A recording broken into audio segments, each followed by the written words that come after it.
अच्छा, इसके बाद जो फूड साइंस में है हमारे पास सबसे पहले जो है वो मैंने लिपिड्स बताए हुए हैं, क्योंकि लिपिड्स का जो है मुझे कोरिलेट करके बताना था हार्ट से। Lipids are chemical compounds that can not be dissolve in water but are readily soluble in organic solvent, जैसे कि अल्कोहल और कार्बन टेट्राक्लोराइड। इनके बारे में आपने ये याद रखना है कि कभी भी पानी में मिक्स नहीं होते। जितनी भी चिकनाई वाली चीजें होती हैं वो सारे के सारे बेसिकली लिपिड्स ही हैं।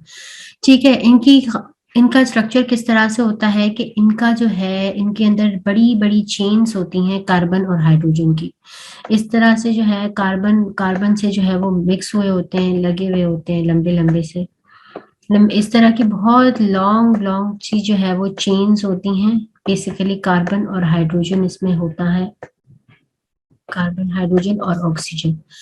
ठीक है, ऑक्सीजन भी कहीं कहीं लगा होता है। बहरहाल इसके अंदर लॉन्ग चेन्स होती हैं कार्बन और हाइड्रोजन की, जो कि बहुत सारी एनर्जी को स्टोर करती हैं। लिपिड्स आर हाईली एनर्जी जो है हाई एनर्जी कंपाउंड्स। 1 ग्राम जो होता है लिपिड का, उसके अंदर 9 किलो कैलोरीज एनर्जी हमें प्रोवाइड कर रहा होता है। ठीक है, इसीलिए जब बंदा लिपिड्स ले रहा हो या कोई चिकनाई वाली चीज ले रही हो तो उससे वो मोटा हो जाता है। क्यों मोटा होता है? क्योंकि उसके अंदर ऑलरेडी इतना ज्यादा रिच एनर्जी होती है और हम अपनी एनर्जी को यूज तो नहीं करते। हम उसके मुकाबले में जितना हम खाते हैं उसके मुकाबले में बहुत कम अपनी एनर्जी को यूटिलाइज करते हैं।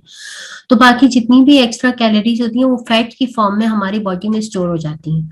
तो वही फैट जो है वो ओबेसिटी करवाता है, मोटापा करवाता है। ठीक है, क्लासिफिकेशन होती है लिपिड्स की, 2 तरह की होते हैं लिपिड्स। एक होते हैं फैट्स, एक होते हैं ऑयल्स।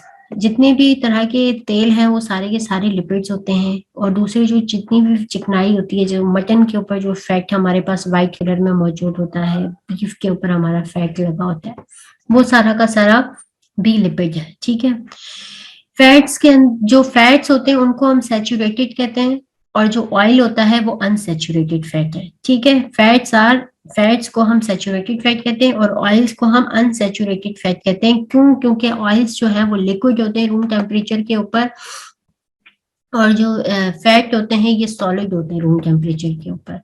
सही है, इसमें जो अनसैचुरेटेड होते हैं इनके अंदर बेसिकली डबल बॉन्ड्स ज्यादा होते हैं। इसके अंदर जो है वो सिंगल बॉन्ड्स होते हैं, डबल बॉन्ड्स इतने ज्यादा नहीं होते। ठीक है, कार्बन और हाइड्रोजन और ये इनके दरमियान ना इस तरह से डबल डबल बॉन्ड्स लगे होते हैं। सही है, तो उनको अनसैचुरेटेड हो जाते हैं वो, और जो कंप्लीटली जो बाउंड होते हैं उनको फिर सैचुरेटेड कहते हैं। वो होते भी सॉलिड होते हैं रूम टेम्परेचर पे। ठीक है, अनसैचुरेटेड की जब हाइड्रोजनेशन होती है तो वो सैचुरेटेड में कन्वर्ट हो जाते हैं। जब अनसैचुरेशन में और हाइड्रोजन मिक्स कर दी जाती है और हाइड्रोजन मिला दी जाती है तो यहाँ से डबल बॉन्ड्स खत्म हो जाते हैं, वो यही वाले बॉन्ड जो है हाइड्रोजन के साथ बन जाते हैं। और फिर अल्टीमेटली क्या होता है, अनसैचुरेटेड सैचुरेटेड में कन्वर्ट हो जाते हैं। ट्राइग्लिसराइड जो है वो बेसिक यूनिट होता है लिपिड का। ठीक है, प्रोटीन का बेसिक यूनिट अमाइनो एसिड होता है, कार्बोहाइड्रेट का बेसिक यूनिट ग्लूकोज होता है। इसी तरह से फैट्स के जो बेसिक यूनिट होते हैं ट्राइग्लिसराइड्स होते हैं। ये एक तरह का फैट ही है, फैट्स में और भी टाइप्स आती हैं लेकिन ट्राइग्लिसराइड ही इसका बेसिक यूनिट होता है। ट्राइग्लिसराइड जब हमारी बॉडी में एक्सीड कर जाते हैं, हद से ज्यादा बढ़ जाते हैं, तो हार्ट अटैक और स्ट्रोक होता है। हार्ट अटैक तो आप सबको पता है, हार्ट अटैक क्या होता है। स्ट्रोक फालिज को कहते हैं, जो फालिज हो जाता है ना वो भी इन्हीं चीजों की वजह से हो रहा होता है। क्योंकि हमारी ब्रेन में जो आर्टरीज हैं उनकी अंदर जो वॉल है उसके ऊपर जाके वो एक्स्ट्रा फैट या एक्स्ट्रा ट्राइग्लिसराइड या एक्स्ट्रा कोलेस्ट्रॉल जमना शुरू हो जाता है। फिर वही जमा हुआ जो होता है वो आपके ब्लड को उस एरिया तक पहुंचने नहीं देता, उसके अंदर ऑब्स्ट्रक्शन प्रोड्यूस होती है, और वही ऑब्स्ट्रक्शन की प्रोड्यूस होने की वजह से आपका जो भी ऑर्गन है उसको सप्लाई नहीं मिलती। जब ब्लड सप्लाई नहीं मिलती तो जाहिर है ना फूड मिलेगा ना ऑक्सीजन मिलेगी। जब फूड और ऑक्सीजन नहीं मिलती तो वो हिस्सा उससे की डेथ हो जाती है। जब उस हिस्से की डेथ होती है तो वो अपना काम नहीं करता, तो अल्टीमेटली क्या हो जाता है, फालिज हो जाता है। वो आपके बॉडी को कंट्रोल कर रहा था, ब्रेन का वो हिस्सा, आप उसको खाना नहीं दे रहे हो, ऑक्सीजन नहीं दे रहे हो, तो आपकी बॉडी के उस हिस्से को कौन कंट्रोल करेगा? तो उसके ऊपर से कंट्रोल खत्म हो जाता है। फिर वो बॉडी का हिस्सा आपका हमेशा के लिए काम करना खत्म कर देता है, नहीं काम कर पाता। ट्राइग्लिसराइड का स्ट्रक्चर कैसे बनता है? एक ग्लिसरॉल जब 3 फैटी एसिड्स के साथ कंबाइन करता है तो क्या बनता है, ट्राइग्लिसराइड। अभी ये जो लंबी सी चेन है ना, CH2O CH2O CH2, ये देखेंगे आपस में ज्वाइन हुई हुई है, तो इसका मतलब कि ये जो भी मॉलिक्यूल है वो एक ही मॉलिक्यूल है, तो ये एक ही मॉलिक्यूल हमारे पास ग्लिसरॉल है।